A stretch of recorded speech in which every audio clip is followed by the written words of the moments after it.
Grace and peace be with you.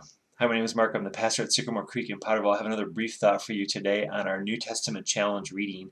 We are on day 27, reading Luke 3 and 4 and 2 Corinthians 11 through 13. We're finishing up 2 Corinthians, and I'm going to focus my thought today on 2 Corinthians. In 2 Corinthians chapter 11, Paul says in verse 30, "If I must boast, I will boast of the things that show my weakness."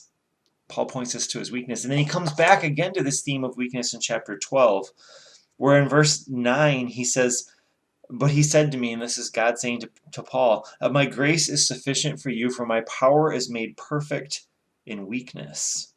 And Paul says, "Therefore I will boast all the more gladly about my weakness, so that Christ's power may rest in me.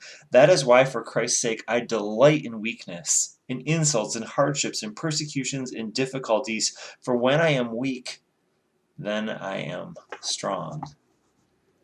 Paul points to his weakness, and one of the things we need to know about Paul and about the culture of his day is that the Corinthian culture greatly valued strength and success.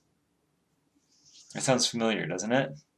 And one of the high values that Corinthian culture had is that people would be successful, that they would be strong in getting there. And one of the things you would absolutely not want to do in Corinthian culture was to show weakness. So what does Paul do? He boasts about his weakness. Hey, he shows the countercultural values of God's kingdom, not just to brag about being weak, but to point people to God, to point his very life to God. Hey, it's an incredible witness.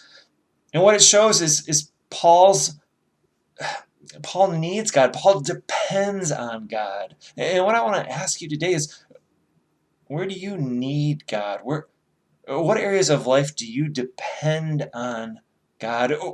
Where do you boast in weakness so that God might be strong in you? And is there an area of your life today that you need to give to God so that God might be strong where you are weak?